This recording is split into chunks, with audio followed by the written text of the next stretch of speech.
哇！秋天呢就一定要呢進補下啦。咁我哋今日要做呢一個呢，就係為咗應節同埋進補呢。咁我哋落咗響螺啦，同埋呢一個嘅南瓜嘅。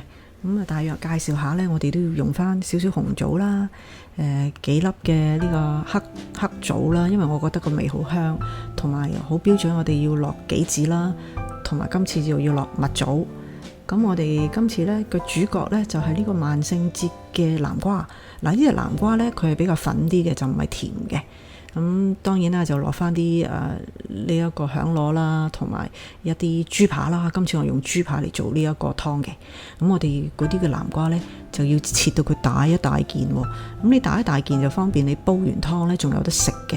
咁我哋就有心機啲，就將佢啲皮呢，就慢慢就削佢出嚟咁樣。咁其實唔太難嘅，最緊要你嗰把菜刀夠利，咁就好容易呢就做到噶啦。嗱，有翻咁上下大嚿，千祈唔好細嚿喎。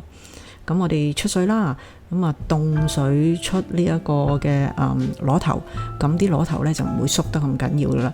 因為如果你熱水落去擠個海鮮啊，或者呢啲急凍嘅海產呢，咁佢好快會縮噶。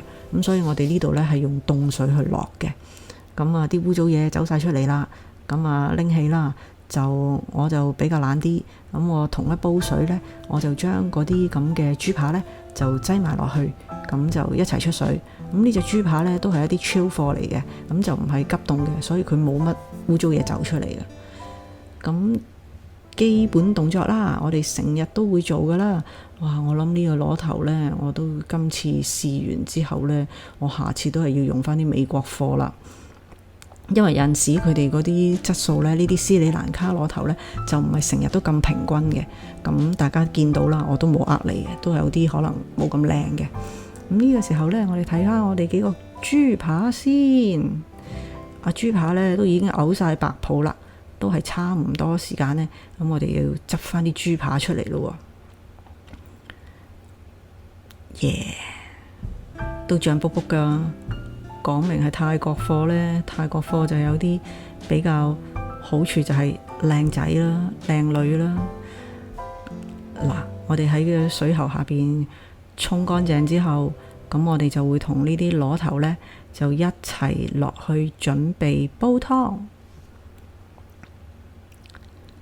嗱，我哋呢，就要將我哋所有準備好嘅材料呢，就擠晒喺個煲底。咁我哋就將啲螺頭呢，全部對半咁嚟開邊，咁嚟到煲，咁啊希望佢出味出得好啲啦。咁如果你喜歡呢，你可以切夠4塊咁都 OK 嘅。咁我哋呢度呢，再重複一次，就有蜜棗啦、黑棗啦，啲黑棗真係好香，好值得再飲。上次飲完都好開心。咁啊紅棗啊，我中意佢多啲嘅。咁跟住我哋就將我哋嘅萬聖節南瓜，咁就擠埋落去啦。咁呢個湯呢，喺呢個秋天嘅時候飲啦，比較適合嘅。咁嚟緊下一次呢，我就可能應該要煲呢個栗子煲雞噶啦。咁嗱，呢個時候我哋就將佢哋落翻啲飲用嘅凍滾水啦，即係飲用水，我唔會掉水喉水落去噶。咁呢個係即係大家都應該有嘅常識嚟嘅。咁我哋裝到啲水呢，過咗啲材料啦，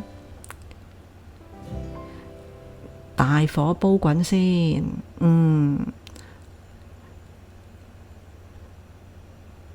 到佢差唔多呢，我呢度應該都煲咗成個幾鐘，我先至將呢啲杞子擠落去俾佢出味嘅。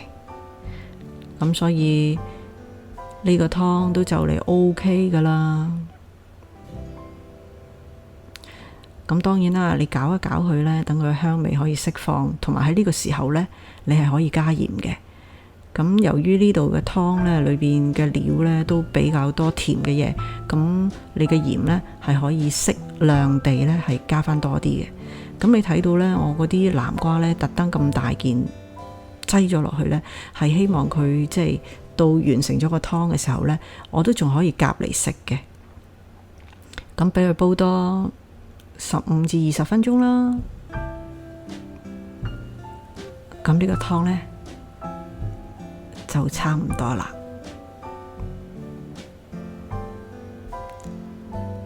飲得㗎囉。Bon appetit！